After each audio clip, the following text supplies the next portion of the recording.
I looked at the for sale sign planted firmly in front of what I thought would be my daughter's house for years to come, but it wasn't that sight that made my heart skip a beat. It was seeing my daughter Sarah posting Instagram stories from what looked like a luxury resort in Cancun. The same Cancun trip she'd told me 3 weeks earlier that they absolutely couldn't afford, especially not for 3 people, Mom. There she was, sipping a colorful drink by an infinity pool, her husband Mark laughing in the background, both of them looking like they didn't have a care in the world. The location tag read Secrets the Vine Cancun, a resort I knew cost at least $4,000 a week. I screenshot the image with trembling fingers, my coffee growing cold as I stared at the proof of what I'd suspected but hoped wasn't true. My name is Emma, and for 68 years, I've prided myself on being the kind of mother who puts her family first, no matter what. I worked double shifts as a nurse for 35 years, sent my only daughter to private school, helped pay for her wedding, and even co-signed the loan for their first house. But as I sat in my quiet kitchen that Tuesday morning, looking at those vacation photos, I realized that somewhere along the way, putting my family first had become putting myself last. And apparently that meant I wasn't even worth honesty anymore. The conversation that started this whole mess had happened exactly 21 days earlier. I'd been so excited when Sarah called, practically bouncing in my chair as she told me about Mark's work bonus and their plans for a week in Mexico. "Oh honey, that sounds wonderful. You two deserve a break," I'd said, genuinely thrilled for them. Then, almost without thinking, I'd added, "You know, I haven't had a real vacation in probably 15 years.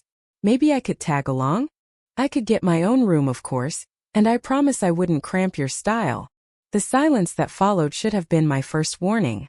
When Sarah finally spoke, her voice had that careful, patronizing tone she used when she thought she was protecting my feelings.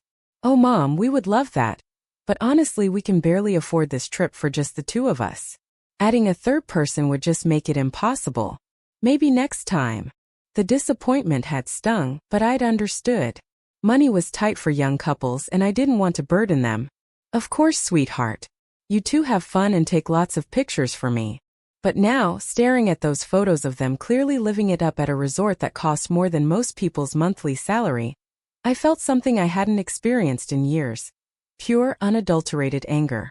Not just at being lied to, but at being dismissed so casually, as if my desire for family time was some inconvenient request from a lonely old woman rather than a reasonable wish from the mother who'd sacrificed everything for them. I'd always been Emma the helper, Emma the giver, Emma who understood when she wasn't needed. But as I sat there with that screenshot burning a hole in my phone, I decided it was time to become someone else entirely. Someone who didn't just accept being left behind. Someone who made her own plans and lived her own life, with or without an invitation. The transformation didn't happen overnight, but it began with that moment of clarity in my kitchen. You see, I'd spent so many years being the reliable, understanding mother that I'd forgotten I was also Emma the woman. Emma the individual, Emma who deserved respect and honesty from her own daughter. My late husband Robert used to tell me I was too giving for my own good, and I'd always laughed it off. "Someone has to hold this family together," I'd say. But Robert had been gone for 5 years now, and I was still holding everyone together while slowly falling apart myself. The backstory of how I became this version of myself, the one who could be so easily dismissed, stretches back decades. When Sarah was born, I was 25 and completely in love with the idea of being the perfect mother. Robert and I lived in a tiny apartment, and I was working part-time at a local clinic while he finished his accounting degree. Money was always tight, but we were happy. We had dreams of giving our daughter everything we'd never had, and I threw myself into that mission with everything I had. When Robert got his degree and found steady work, I could have reduced my hours, maybe gone back to school myself. Instead, I picked up more shifts. Sarah wanted dance lessons, so I worked weekends. She needed a tutor for math, so I took on extra patients during flu season. When she decided she absolutely had to attend St. Catherine's Academy, a private school that cost more than we were really comfortable spending, I started working double shifts regularly and picked up weekend work at a nursing home. Robert used to worry about me burning out. "Emma, she'll be fine at the public school. You don't have to kill yourself for this," he'd say, rubbing my shoulders after a particularly long day. But I was determined. I wanted Sarah to have choices, opportunities, A better life than the one I'd had growing up in a cramped apartment with parents who worked multiple jobs just to keep the lights on. I was going to break that cycle, whatever it took. The pattern continued through Sarah's teenage years. When she wanted to go to Europe with her class, I worked overtime for 6 months to pay for it. When she needed a car for her senior year, I dipped into our vacation fund. Not that we'd taken a real vacation in years anyway. When she got accepted to her dream college, I took out loans and worked even more hours to cover what scholarships didn't. Robert and I kept saying we'd travel when Sarah graduated, when she got settled, when we had more time. We'd make all those plans, dream about seeing Ireland or taking a cruise, but there was always something Sarah needed first. Then Robert got sick. Heart disease runs in his family, and the stress of all those years of financial strain didn't help. I took family leave to care for him during his final months, and that's when I learned what financial devastation really looked like. Medical bills, lost income, and the emotional toll of watching the love of your life slip away. It almost broke me. But Sarah was there then, at least. She visited regularly, brought groceries, helped with insurance paperwork. I thought we'd grown closer through the grief, that maybe losing her father had helped her appreciate what she had in me. After Robert died, I threw myself even deeper into my work, and into being the supportive mother. Sarah had just gotten engaged to Mark, and wedding planning became my new project. I researched venues, helped with dress shopping, and when they mentioned how expensive everything was, I quietly contributed $15,000 from Robert's life insurance, money I'd planned to use to pay down the mortgage. "Mom, you don't have to do this," Sarah had said, but she didn't exactly refuse the money either. The wedding was beautiful, and I was so proud walking her down the aisle. But even then I noticed small things. Like how Mark's family sat in the front rows while I was relegated to the second row because the photographer said it would look better balanced. Or how the mother-son dance lasted twice as long as the mother-daughter dance because Mark's mother had specifically requested their song. Small things, I told myself. Wedding politics. Nothing to get upset about. After they married, the dynamic shifted again. Sarah called less frequently, usually when she needed advice about something, a recipe, help with tax questions, or recommendations for contractors. I was always happy to help, grateful to be needed, but I started to notice that our conversations rarely included questions about how I was doing. When I'd try to share news about work friends or mention feeling lonely in the house, Sarah would quickly change the subject back to her own life, her new job, her marriage, her plans. I told myself this was normal. Young married couples needed space to build their own life together. I remembered feeling the same way when Robert and I were newlyweds, wanting to prove our independence from our parents. But as months turned into years, I realized that space had become a chasm. Sarah called when she needed something, advice, money, or help with some household project. But the calls where she just wanted to talk to her mother became increasingly rare. The pattern became more obvious when they bought their first house. They'd found this beautiful colonial in an expensive suburb, but they were short on the down payment. Mark's parents, it turned out, had already committed to helping with the down payment, but they needed more for closing costs and moving expenses.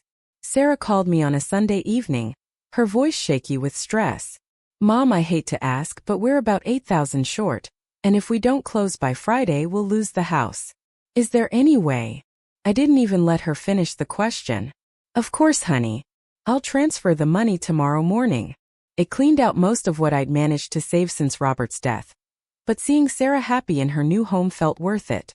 They invited me over for dinner the week they moved in, and I brought a housewarming gift.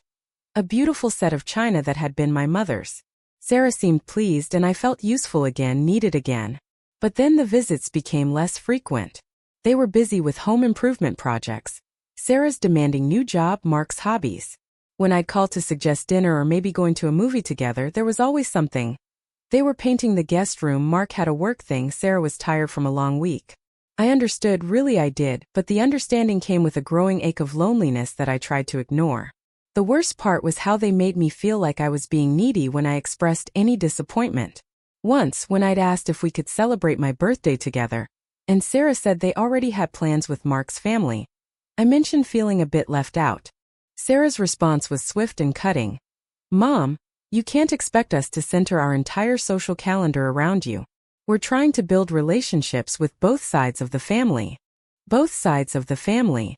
as if I was just one side, one obligation among many, rather than the woman who'd raised her, supported her, and loved her unconditionally for 28 years. I started to notice other things too, like how Sarah's Facebook posts were full of photos with Mark's family, camping trips, birthday parties, holiday gatherings. Meanwhile, the photos with me were sparse and usually only appeared on major holidays, and even then I was often cropped to just show my face next to theirs, as if the full context of our relationship was somehow embarrassing. Mark's mother, Linda, seemed to have become Sarah's primary female role model and confidant.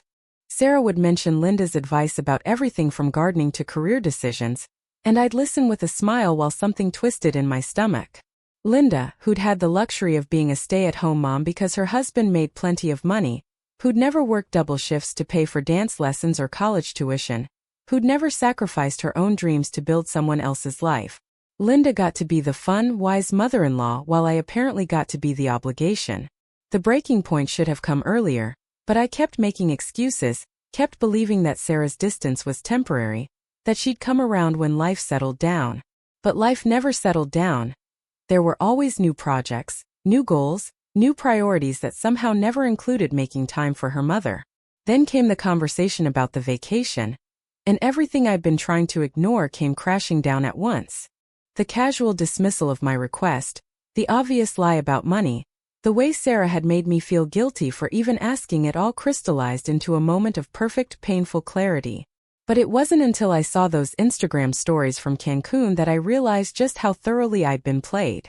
The resort they were staying at was clearly expensive. I could tell from the beautiful room photos Sarah kept posting, the high-end restaurants they were eating at, the spa treatments she was documenting. This wasn't some budget vacation they were struggling to afford. This was a luxury getaway that probably cost more than I made in a month. And they'd specifically excluded me from it with a lie. I spent that entire Tuesday in a fog of hurt and anger, replaying every conversation, every excuse, every time I'd accepted being pushed aside because I didn't want to be the demanding mother, the burden, the obligation they had to manage. I'd trained them to treat me this way by always being understanding, always accepting their explanations, always putting their comfort above my own needs. By Wednesday morning, something had shifted inside me. I woke up with a sense of determination I hadn't felt in years. I wasn't going to cry about this anymore, wasn't going to make excuses for them, and I certainly wasn't going to pretend I hadn't seen those vacation photos. Instead, I was going to do something I should have done years ago. I was going to stop asking permission to live my own life.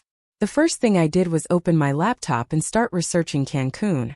If Sarah and Mark could afford a luxury vacation, then so could I. I had my retirement savings, the small inheritance from my mother, and absolutely no reason why I shouldn't treat myself to the kind of trip I'd been putting off for decades. As I scrolled through resort websites, reading reviews and comparing amenities, I felt something I hadn't experienced in years.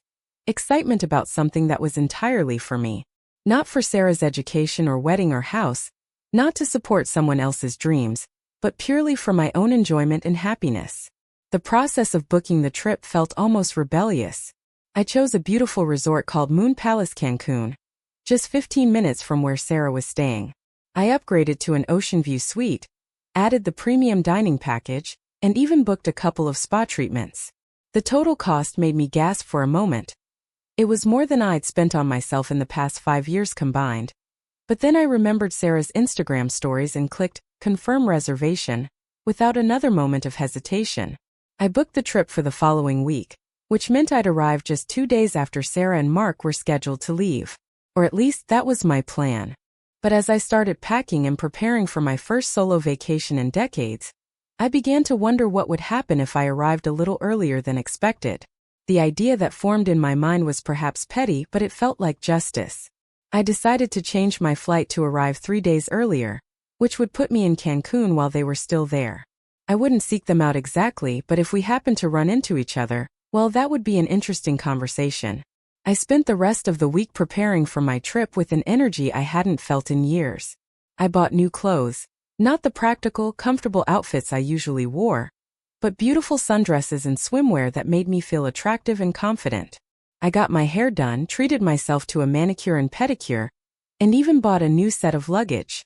My coworkers at the clinic noticed the change immediately. "Emma, you're glowing. What's gotten into you? My friend Margaret asked. I just smiled and told her I was taking a vacation. When she pressed for details, I found myself standing a little straighter as I said, I'm going to Cancun for a week. Solo trip. The looks of surprise and admiration from my colleagues felt wonderful. Here were people who knew me as competent and caring, but they'd never seen me as someone who took luxurious solo vacations. Neither had I, to be honest, but I was discovering a version of myself I'd forgotten existed. The night before my flight, I did something I'd never done before in my relationship with Sarah. I didn't call to let her know about my plans. For 28 years I kept her informed about everything in my life, always making sure she knew where I was and what I was doing. But this time I wanted to surprise her just like she'd surprised me with her dishonesty. I arrived in Cancun on a Thursday afternoon, and the warmth of the Mexican sun felt like a blessing. The resort was even more beautiful than the photos, with pristine white sand beaches, crystal clear water, and service that made me feel like royalty. My suite was gorgeous. A large room with a stunning ocean view, a marble bathroom, and a private terrace where I could hear the waves. For the first 2 days I focused entirely on myself. I lounged by the pool, enjoyed incredible meals at the resort's restaurants, and even signed up for a snorkeling excursion. I felt like a different person. Confident, independent, deserving of beauty and pleasure. I took photos and posted them to my own Instagram account, something I rarely used, but I wanted to document this transformation. It was on Saturday morning that fate intervened in the most perfect way possible. I was walking along the beach, enjoying the sunrise with a cup of coffee from the resort's beachside cafe, when I heard a familiar laugh. I looked up and saw Sarah and Mark about 50 yards down the beach, clearly heading back to their resort after an early morning walk. My heart started racing, but not with anxiety, with anticipation. This was it. The moment when I would no longer be Emma the pushover, but Emma the woman who made her own decisions.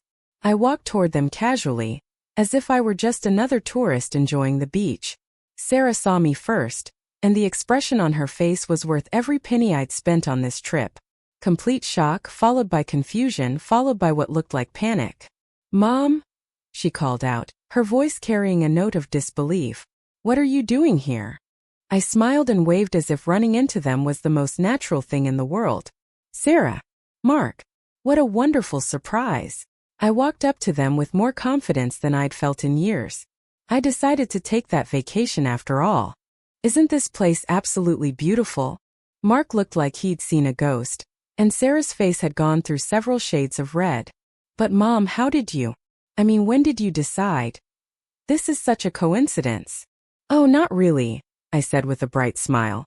"I saw your Instagram stories and thought this area looked so lovely.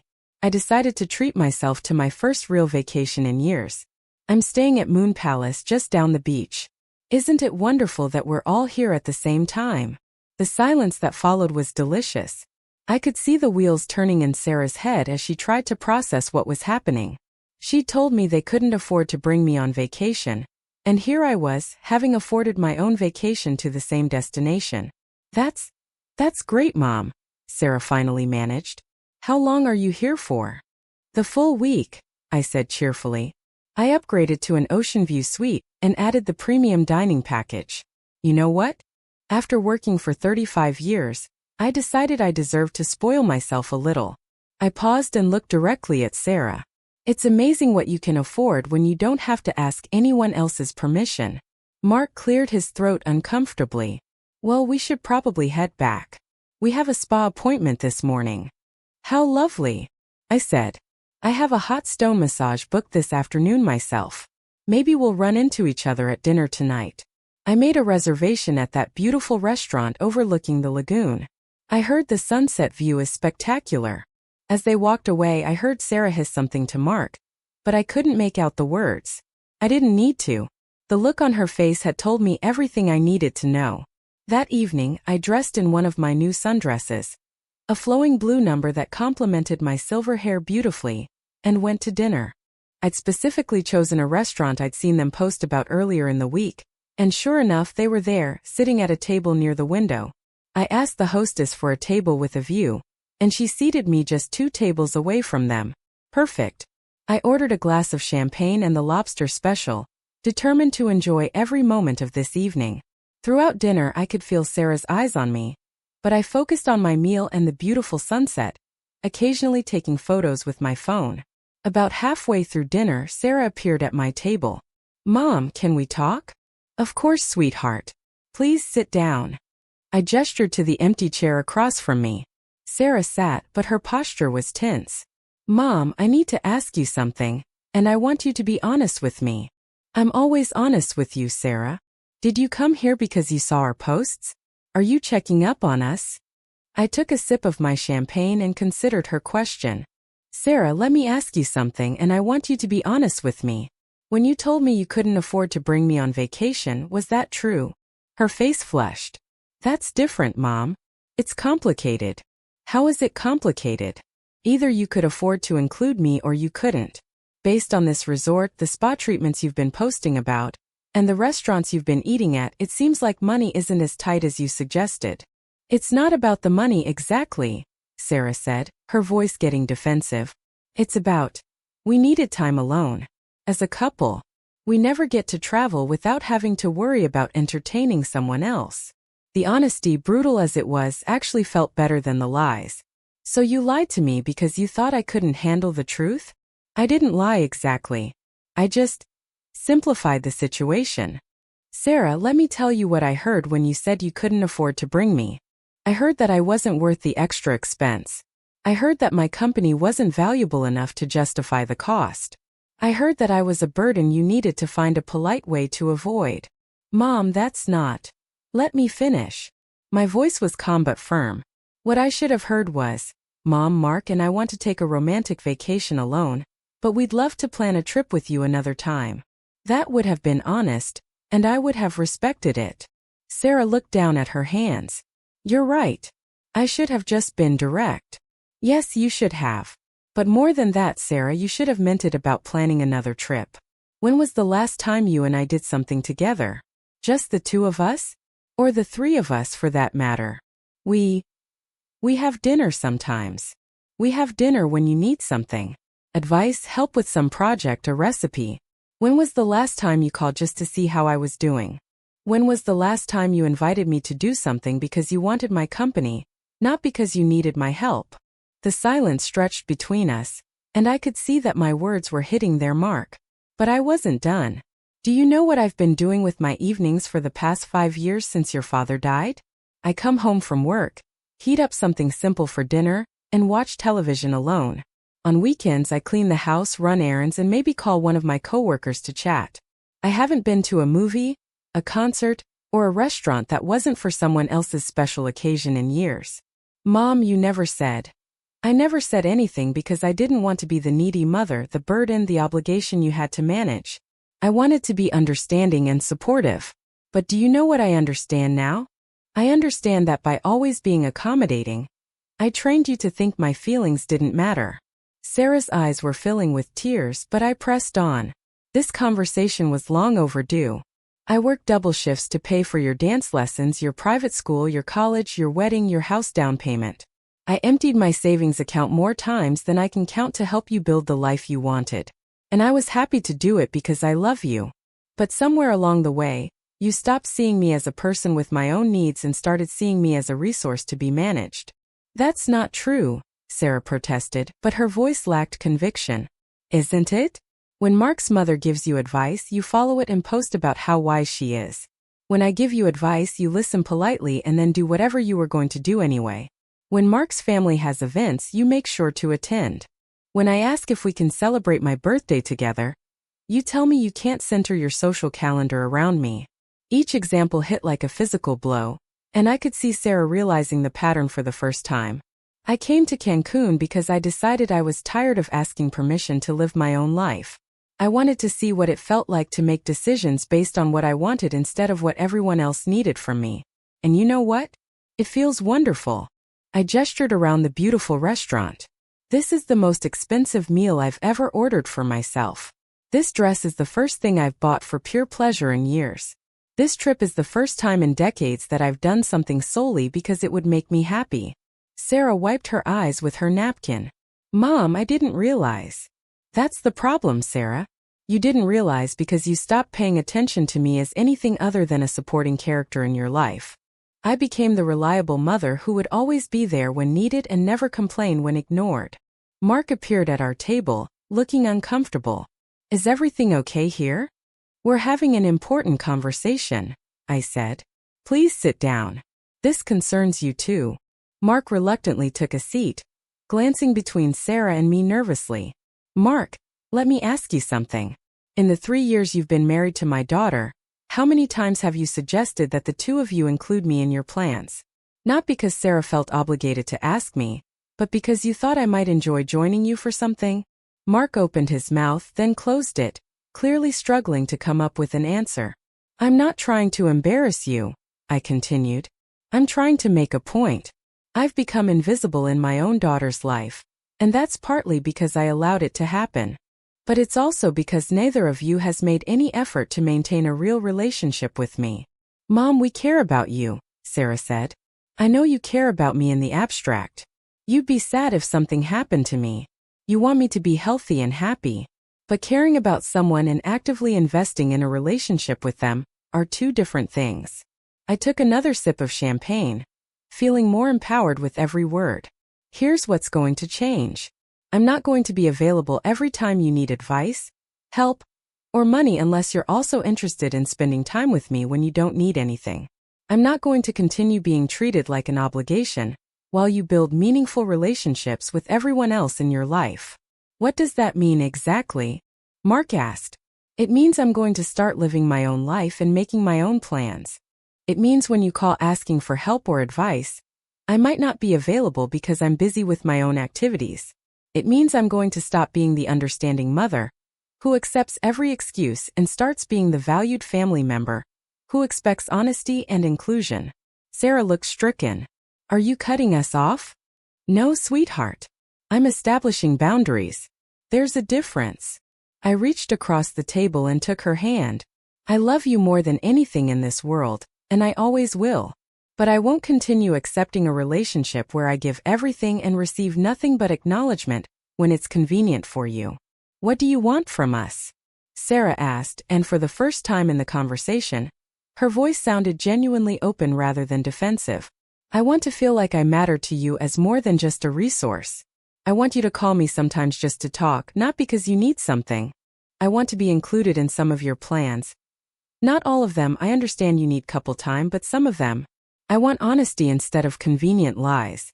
And I want you to stop treating time with me like a chore you need to get through. Those seem like reasonable requests, Mark said quietly, and I was surprised to see what looked like genuine remorse in his eyes. They are reasonable, I agreed. But they've been reasonable all along. The difference is that now I'm requiring them instead of hoping for them. Sarah squeezed my hand. I'm sorry, Mom. I really am. I didn't mean for things to get like this. I know you didn't. But intent doesn't matter as much as impact. The impact of your choices has been that I felt increasingly unwanted and unimportant in your life. That stops now. What can we do to fix this? She asked. Start by being honest with me going forward. If you want alone time with your husband, tell me that directly instead of making up excuses about money. If you're genuinely busy, say so, but also make an effort to reschedule rather than just blowing me off indefinitely. I paused, looking at both of them seriously. And start thinking of me as someone whose company you might actually enjoy, not just someone you have to manage. I'm an interesting person with my own thoughts, experiences, and perspectives. I didn't stop being Emma the individual when I became Emma the mother, even though I sometimes forgot that myself. You're right, Sarah said. We've been taking you for granted, and that's not okay. The good news is that it's not too late to change things, I said. But it has to be a real change, not just good intentions that fade after a few weeks. Mark cleared his throat. Mrs. Thompson, would you like to join us for breakfast tomorrow?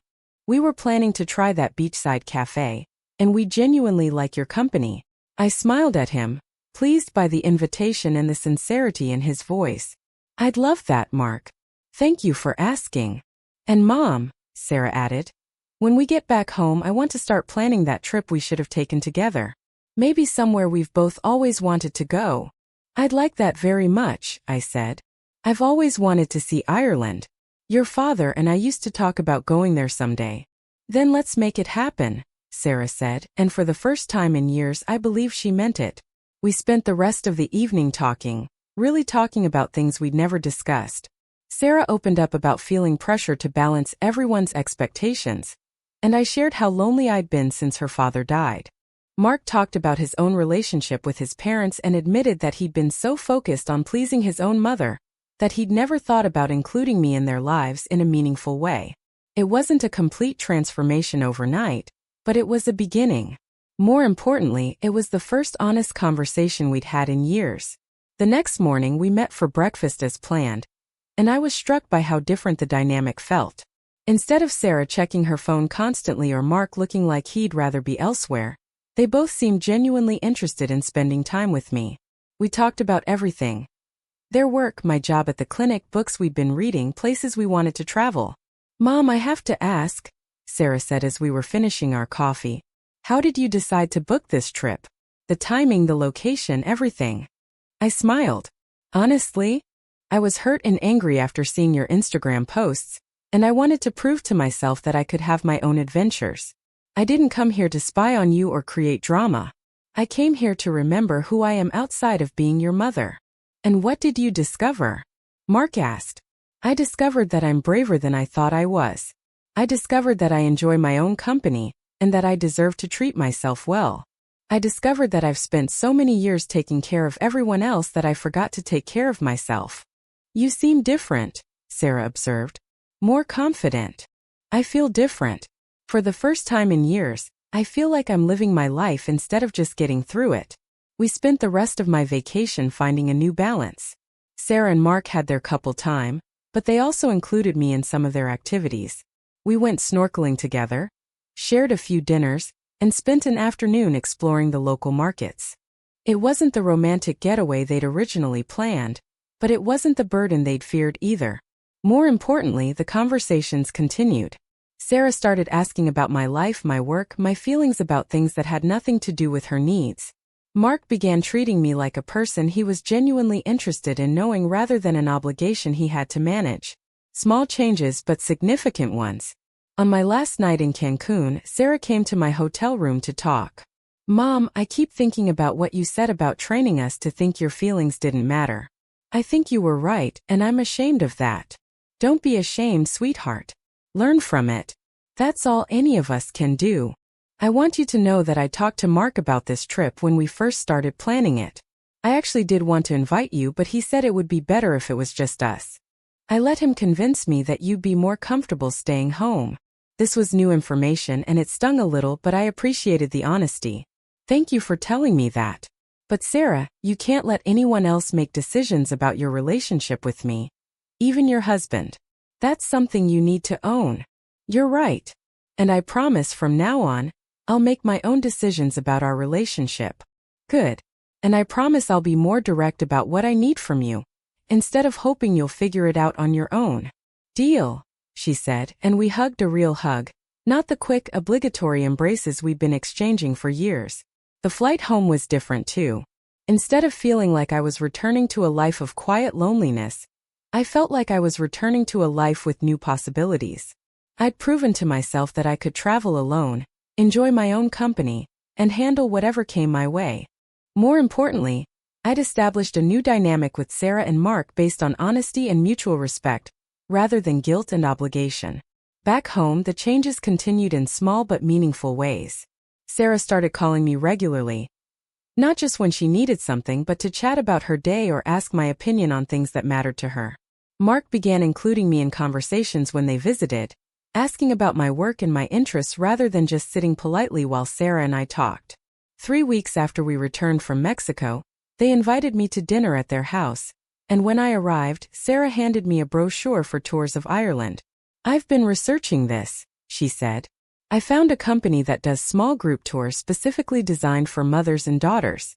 Would you be interested in something like this? I looked at the beautiful photos of rolling green hills, ancient castles, and charming villages, and felt that same excitement I'd experienced when booking my Cancun trip. I'd love this, Sarah. Great. I already put down a deposit. We're going in the spring. That evening, as we sat around their dinner table talking about our Ireland plans, I realized that this was what I'd been missing all along. Not just being included in their lives, but being valued as a person whose company they genuinely enjoyed. The transformation wasn't just in them, though. I continued to embrace the version of myself I discovered in Cancun. I joined a book club at work, started taking weekend trips to nearby cities, and even signed up for a cooking class. I bought season tickets to the local theater and made plans to visit my college roommate in Oregon. I was no longer waiting for my life to happen around other people's schedules. I was actively creating a life I enjoyed, with or without anyone else's participation. 6 months later, Sarah called me on a Tuesday evening, and our conversation captured everything that had changed between us. "Hi, Mom. How was your day?" "Actually really interesting. We had a guest speaker at the book club tonight. A woman who wrote about her experiences traveling through Southeast Asia solo. It made me think I might want to plan another adventure trip." "That sounds amazing. Where are you thinking of going?" "Maybe Thailand or Vietnam. I've always been fascinated by the history and culture of that region." "You should absolutely do that. And Mom? I'm proud of you for all these adventures you've been taking. It's inspiring to see you living so fully." "Thank you, sweetheart. That means more to me than you know. Actually, I called because I wanted to ask if you'd like to come with us to Mark's company picnic next weekend. It's supposed to be really fun, live music, good food, games. I thought you might enjoy meeting some of the people we spend time with." "I'd love that," I said, and meant it completely. "Great. And Mom? Thank you." "For what?" "For teaching me that it's never too late to stand up for yourself and demand better. Watching you transform your life has made me think about areas where I need to do the same thing." After we hung up, I sat in my living room, the same room where I'd seen those Cancun Instagram posts 9 months earlier, and reflected on everything that had changed. The house didn't feel lonely anymore, because I'd filled my life with activities and relationships that brought me joy. Sarah and Mark were part of that life now, but they weren't the entire focus of it. Most importantly, I'd learned that love doesn't require self-sacrifice to be valuable. I could love my daughter completely while still maintaining my own identity, my own needs, and my own boundaries. In fact, modeling that kind of healthy self-respect had ultimately improved our relationship rather than damaging it. The woman who'd sat in this room 9 months ago, accepting lies about vacation budgets and making excuses for being excluded, was gone. In her place was someone who knew her own worth, who made her own plans, and who expected honesty and respect from the people she loved.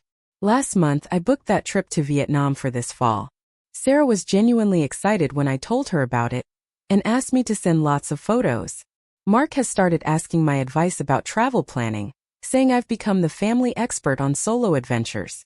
But the best change came just last week, when Sarah called me on a Sunday afternoon and said, "Mom, I don't need anything and I don't have any news to share.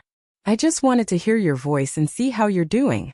"I'm doing wonderfully, sweetheart," I told her. And for the first time in years, that was completely true. The Cancun trip that was supposed to exclude me became the catalyst for the most honest, respectful relationship I've ever had with my daughter. Sometimes the best way to get included is to prove you're perfectly capable of creating your own adventures. Sometimes the best way to be valued is to stop accepting being taken for granted. I'm 69 now, and I'm finally living like someone who knows her own worth. It only took a luxury resort, a little strategic honesty, and the courage to stop asking permission to live my own life. These days, when Sarah posts vacation photos on Instagram, I'm usually posting my own from some completely different adventure. And you know what? She likes and comments on every single one of them. The best part is that now when she plans trips, she calls to ask if I'd like to join them. Not because she feels obligated, but because she's discovered that I'm actually pretty good company. Who would have thought?